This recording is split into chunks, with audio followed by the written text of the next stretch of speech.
My name is Sharon. I would have been 20 years old this year. Life was like one big tsunami, but I faced all my pains and fears with courage, and now I want to share with you my story. I have come to the final stage of my battle for life. It has been an uphill struggle since I was diagnosed with osteosarcoma, a kind of bone cancer, when I was 17. I missed my mother very much, but it was best that I did not mention going back to her, or it might incur my father's wrath. I have not seen my mother since I was diagnosed with cancer. I kept a lot of my feelings to myself. I would write journals, draw and create manga characters to unleash my creativity and express myself. I went to secondary school in Seremban and was very active in sports. One day in early 2006, my ankle started to hurt. At first, I didn't suspect anything serious, but then my knee started to hurt too.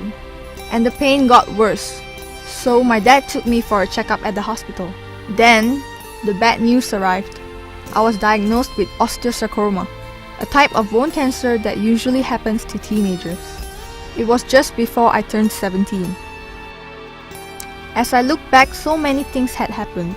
A great tsunami hit, and then there was a number of natural disasters. Yet, I was always safe with my dad. Then it hit me. Boom!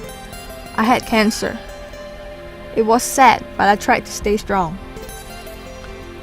Doctors recommended that I seek treatment in a hospital in Kota Baru, Kelantan.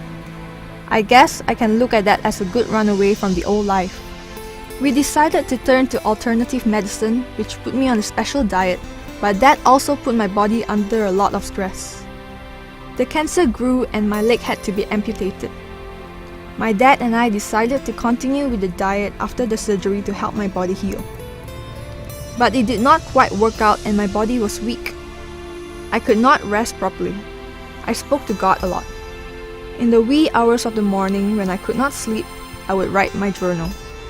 One night, I was sad and I cried. My dad, who was reading next to my bed, hugged me and comforted me. It made me feel warm and safe. It was all I ever needed. I talked to God a lot and tried to rejoice the Lord's Day on Easter morning despite my pain. The pain persisted no matter how much I believed I would be healed. But later that night, I felt God touched me and relieved me of my pain in my backside. My journal has been my bosom companion till the end. This is the tribute I wrote for my right leg after it was amputated. You have lived and served me well for the past 17 years. I could not make the best for you, but I gave you my all. I am sorry to have abandoned you. I relived life once more. I lived my life in a new way many times. On January 23, 2008, my father took me to the doctor as I was in great pain. The doctor said it was final, but I was not giving up. I would continue to fight till the end. I called my mother that night and cried over the phone. I told her that it was very painful.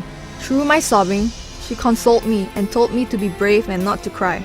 She said she loved me very much and wished that she could be there to hold me in her arms, but there was nothing she could do.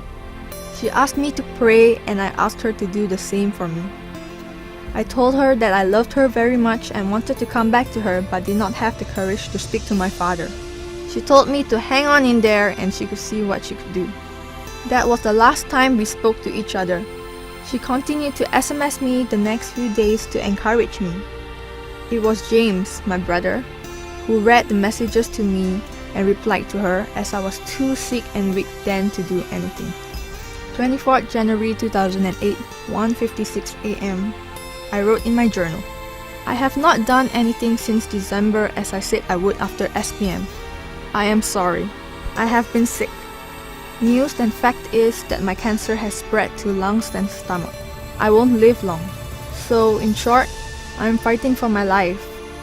But if I do not survive the end, goodbye from me to all. I love all you guys out there.